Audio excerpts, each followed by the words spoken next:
Hi guys, good day sa lahat. So, nandito na naman tayo dahil weekend. Ito yung oras natin para mag-explore sa ukay-ukay ng Japan. So, ito may nakita akong kulay pink na MCM. So, titingnan natin kung ano ang nito. Sitwasyon. Ito, maganda naman siya. Wala siyang dumi. Clear. Ang ganda pa, walang gasgas. Ayan nga siya guys, medyo mabigat pala ito. At malapad, malaki din. So yung presyo din, tamang-tama lang din dahil hindi siya overused guys. Talagang inaalagaan to ng may-ari. Kaya ang ganda. So recommended ko to. So ito may nakita ako ditong Balenciaga. Ang ganda ng kulay nito, malamig sa mata. Napaka-sosyal yung kulay.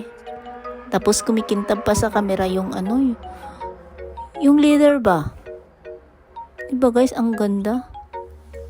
Isa naman yung sling bag. So, ito yung kabila. Yung katabi ba?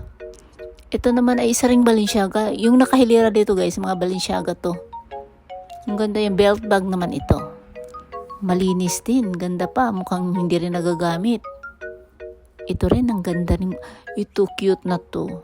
Ang ganda, ang gaan ng leather, kaya ang ganda nito, sosyalin din. Ano to, pag ginamit mo to, kalang komportable ka ba? Dahil malambot din yung yung leather. Tsaka malapad yung puwet, kumikintab din sa camera ko, saan ka pa? Ganda, ito rin yung katabi niya, oh. Tela naman to, Balenciaga din. May pang-isling din siya, guys, nakita ko to sa loob. Hindi lang na-videohan. Malinis din. Kaya okay rin yun. So itong Louis Vuitton na to, ito naman ay isang yung mga vintage ba? O yung pang sling niya, walang gasgas. Yun, medyo pricey din siya dahil vintage nga. Maganda rin. Wala naman siyang watermark. O dito tayo sa jacket. Tingnan mo naman ito guys. Oh, hanip sa kulay. Isa naman itong LV. Tapos yung isa Gucci. Ito talaga. May hoodie siya. Ang gaganda palaga pag mga ganito guys, no? Pati yung presyo din may hoodie. Char. So yan lang, share ko.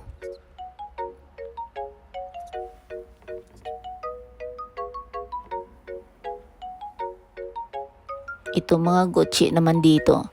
So guys, itong Gucci na to, maganda naman siya, maganda pa yung style, cute. Alam mo, ang cute ng style nito, simple lang. Tsaka ang gaan sana. Pero may konti siyang may mga gas-gas. Parang hindi siya halata rito, Pero parang overuse siya sa feeling ko, ha.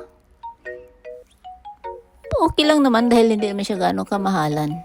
So, dito ako nagulat. Ganito pala ang presyo na to. Solid leather naman ito, isang Gucci din. Tapos yung hardware niya talagang solid pa. Kulay gold. Ito naman ay isang shoulder bag or pang sling bag. Pero maganda talaga ito lalo sa personal dahil napakalinis.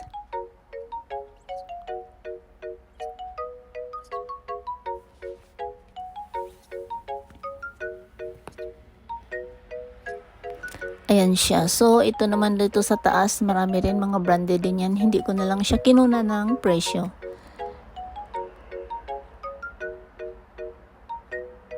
Dami ring mga shoes dito guys, mga damit. Nalilito ka na lang kung anong uunahin mo. So, dito naman banda, puro naman siya Coach guys. So, ang daming Coach. Karamihan Coach talaga. Mayroon namang MK, konti lang, halos Coach talaga. O, pati na dito sa kabila, marami ring Coach. Ayan, siyempre pipili lang tayo, konti, dahil, Diyos ko, ang dami yan eh. Tapos, ito na nga. Ayan siya. Medyo pricey din, ha. So, ito yung uso ngayon. Pero guys, ito parang overuse na siya. Pricey din. Medyo kasi siya malagkit kaya siguro Hindi ko siya recommended. Yun lang. Atin-atin lang yun. Depende lang talaga sa tumitingin kasi baka type, ganun ba? Ayan guys, madumi kasi medyo madumi kasi yung kasi hindi siya solid leather talaga. So, ito naman yung isang coats. Ito mukhang bago pa. Mukhang hindi siya overused. May pang-isling din siya. Oh, tingnan nyo naman. Ang ganda rin, di ba? Sosyalin din. Ayan siya.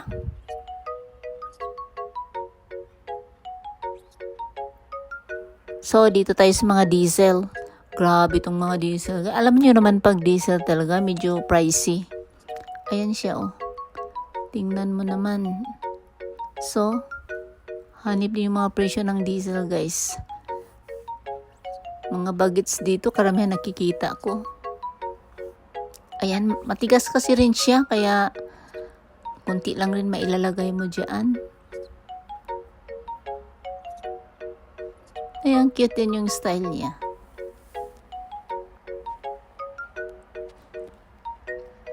Tapos ito, maliit lang siya. Maliit siya, pero may pang-sling siya. Malinis naman. Ayan. Kasi ito uso rin ngayon kaya mahal. Ayan siya guys, oh. Ito yung pang-sling bag niya. Double purpose siya.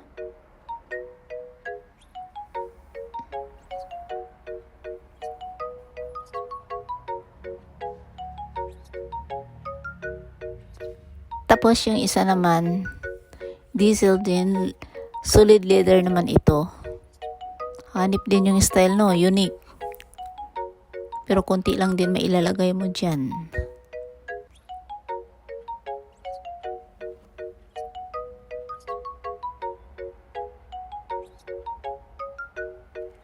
May pang-isling din pala siya, oh. Kaya ganda rin ng pamporma. So, ayusin natin dahil baka hindi na tayo makabalik. So, ito yung Tory Burch. Guys, medyo malaki lang to. Tama lang din. Medyo malaki konti nga. Ang gulo ko na tuloy. Malinis to guys ha. Kung gusto nyo yung design niya, ay pwede na to. Dahil, komportable to dahil malambot siya. At yung hardware niya, yung pang-sling, napakaganda. Hindi siya solid gold pa ba? Ayan, yun ang kabuuan. Balik na naman tayo sa coats dahil may nakita na naman ako. Eto guys, tingnan mo naman yung style niya, di ba?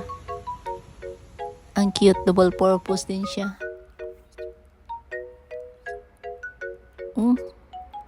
Iba-ibang design, iba-ibang kulay. Mukhang bago pa rin ito, no?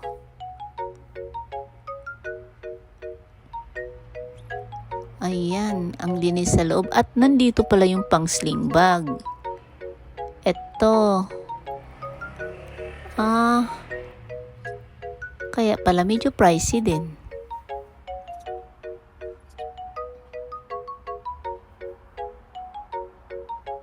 So, yung isa, ito naman ay maliit lang siya. Pero medyo pricey din guys. Kasi maliit lang talaga siya. Side by side, may pocket lang. May mga bulsa ba? Tapos pwede rin siyang handbag, pwede rin siyang pang-sling bag. Ito yung pang-sling bag niya. Ano mo lang dyan sa may, sa pang-handbag. Dyan mo lang ilagay. Ayan, malinis naman. Mayroon siyang, sa loob may lagayan ng card din. Kaya wag ka na magdala ng malaking wallet pag ito ang bag mo. Dahil maliit lang talaga siya, lalo na sa personal.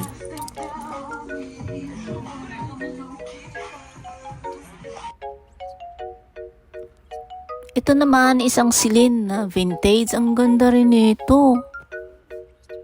Kumikintab din ang kamera ko dito Ganda ng niya. Kasi lang ito yung gilid lang talaga niya ang mayroong ito guys. Yan lang konti. Pero pwede na, hindi. At mura na siya. At tama lang din yung laki. Tapos wala siyang watermark. Yung leather niya solid. Perfect na rin yan. Silin din yan. So, ito naman yung isang Gucci. Ayan. Pag ganyan na kasi yung presyo guys, hindi na yun maganda ang condition. Kaya, yun.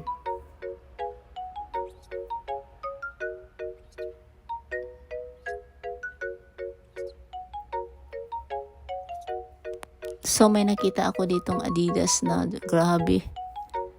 Orange na orange talaga. Mukhang bago pa siya guys. High cut naman siya panlalaki.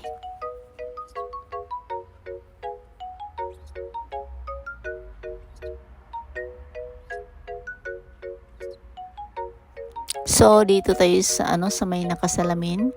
YSL naman to. Itong wallet na to, napaka-cute. Yan, ang ganda rin ng kulay. Ayan guys, so, hanggang dito muna tayo. See you on my next video. Salamat, bye!